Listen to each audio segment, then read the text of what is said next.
To understand how the Philippine American War began, we must first take a look at the conflicts that arose during the Spanish American War.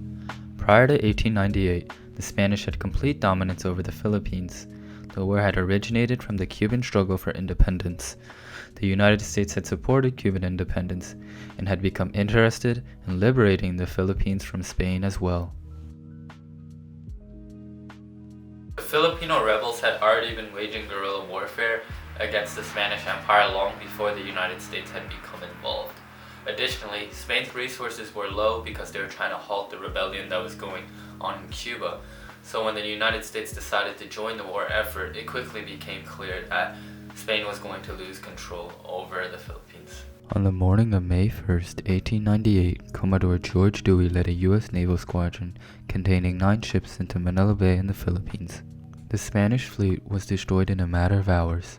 In total, fewer than 10 American seamen were lost, whereas the conflict cost the Spanish over 370 lives. By August, Manila Bay was occupied by U.S. troops.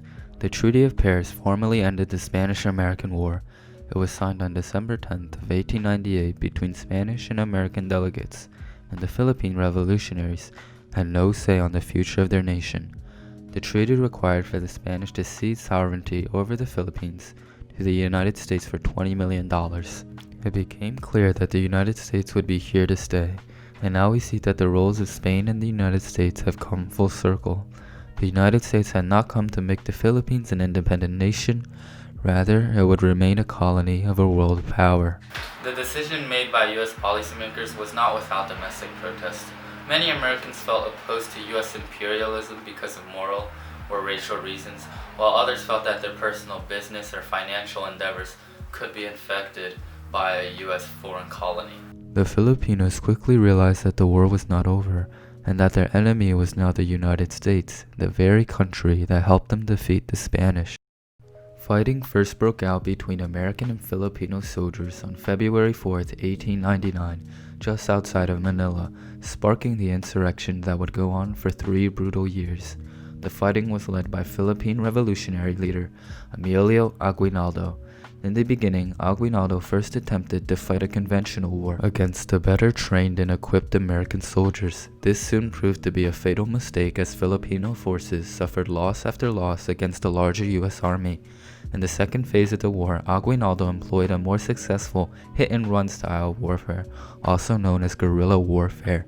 However, U.S. forces held an almost insurmountable military advantage compared to their weaker opponent.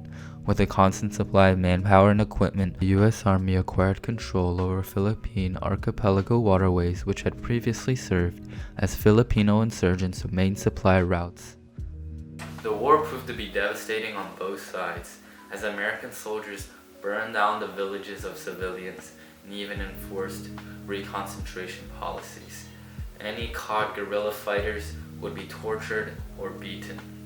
This was true for the Filipinos as well, as if they caught any American soldiers, they would be tortured, and they even went as far as terrorizing their own civilians if they were suspected to be cooperating with the American forces. Furthermore, diseases such as cholera and malaria plagued the already disastrous war. Company 1 had taken a few prisoners and stopped. The colonel ordered them up into line time after time and finally sent Captain Bishop back to start them. There occurred the hardest sight I ever saw. They had 4 prisoners and didn't know what to do with them. They asked Captain Bishop what to do and he said, "You know the orders." The 4 natives fell dead. Charles Bremer of Minneapolis, Kansas Regiment. On March 23, 1901, U.S. General Frederick Funkston and a squadron of officers disguised themselves as prisoners and captured rebel leader Aguinaldo in his stronghold in the Luzon village. Upon capturing Aguinaldo, the rebel leader took an oath of allegiance to the United States and called for an end to the rebellion. However, many of his supporters still fought on, even though their leader had been captured. During the following year, U.S. forces were able to gradually pacify the Filipino insurgents. During one infamous incident, however, the U.S. military responded to the massacre of a stronghold by promptly killing every man on the island of Samar above the age of 10. General Jacob Smith, the head of the island at the time, was court-martialed and forced to resign. Though the Philippine American War was relatively short, the many tragedies and deaths uncover the true harshness of the conflict. An estimated 20,000 Filipino revolutionaries and 6,000 American soldiers died in combat. Another 200,000 Filipino civilians lost their lives due to starvation or disease. After 3 years of bloody warfare, President Theodore Roosevelt proclaimed an end to the insurrection on the symbolic date of July 4th, 1902, Independence Day.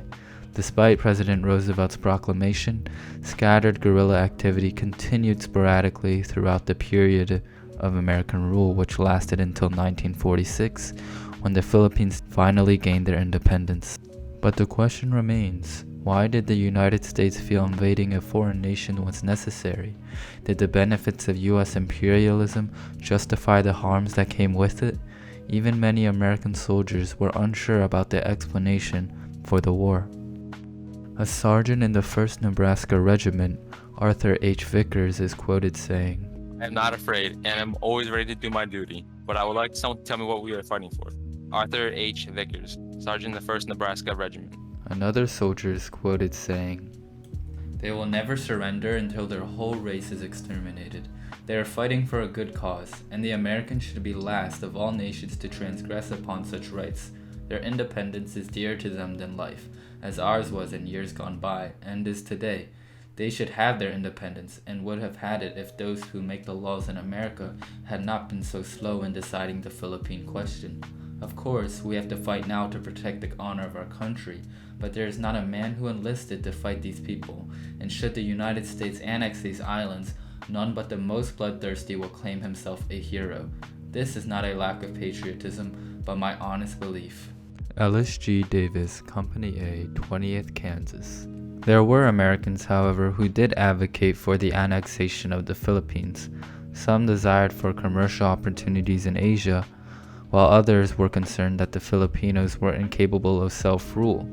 Some even feared that if the United States did not take control of the islands, another power, such as Germany or Japan, might do so.